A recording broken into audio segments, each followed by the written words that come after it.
ওরা আমার মুখের ভাষা কাইরা নিতে চায়, এটা তো সম্পূর্ণ মিথ্যা বানাওয়াটমূলক একটা অপপ্রচার। এখানে ওরা বলতে পশ্চিমা শাসক গোষ্ঠী অথবা পাঞ্জাবিদেরকে বোঝানো হয়েছে, তাই না?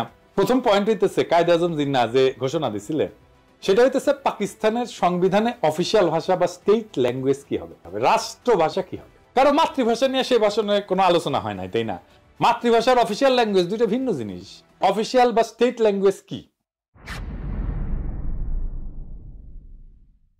অফিসিয়াল ল্যাঙ্গুয়েজ হলো একটা রাষ্ট্রের সরকারি দপ্তরে আদালতে যে নথিপত্র, কাগজ, রাষ্ট্রীয় আর্কাইভ, চিঠি লেখা আর সংরক্ষণ করা হয় সেইটাকে রাষ্ট্রের অফিসিয়াল বা স্টেট ল্যাঙ্গুয়েজ বলে।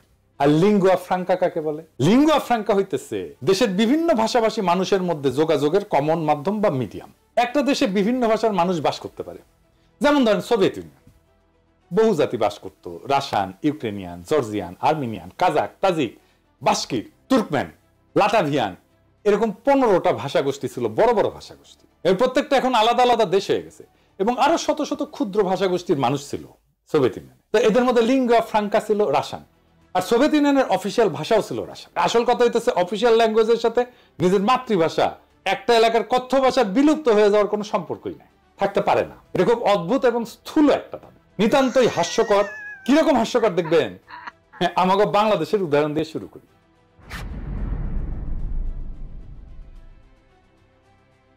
বাংলাদেশের অফিসিয়াল ভাষা হচ্ছে বাংলা, তাই না? আমরা তো সবাই জানি রাষ্ট্রভাষা বাংলা। তো বাংলাদেশে অন্য ভাষাভাষী জনগোষ্ঠী আছে, যেমন সিলেটি আছে, সাতগাই আছে, চাকমা আছে, গারো আছে, সাঁওতাল আছে, অনেক আছে, তাই না? সিলেটি আর সাতগাই এই ধরে এই দুই ভাষা বাংলা থেকে সম্পূর্ণ আলাদা ভাষা। তাদের প্রায় সম্পূর্ণ ইউনিক ভোকাবুলারি আছে, শব্দ ভান্ডার আছে, যেটা অন্য কেউ বুঝে না। এমনকি সিলেটি ভাষা তার নিজস্ব বর্ণমালা আছে, যেটাকে সিলেটি নাগরী বলে।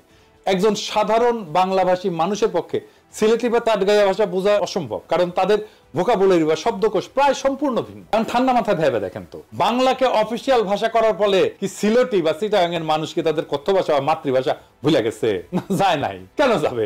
আশ্চর্য কথা। এটা তো কত উদ্ভট একটা দাবি, সেটা কল্পনা করলেও হাসি লাগে। বাঙ্গু প্রগতিশীলদের দাবি যে ওরা আমার মুখের ভাষা কাইরা নিতে চায়, এটা সম্পূর্ণ গাঁজাখুরি একটা দাবি। এখন যদি চিটাগাং বা সিলেটের ভাইয়েরা যদি বলে ওরা আমার মুখের ভাষা কাইরা নিতে চায়, তাহলে বাঙ্গু প্রগতিশীলরা কই যাবে?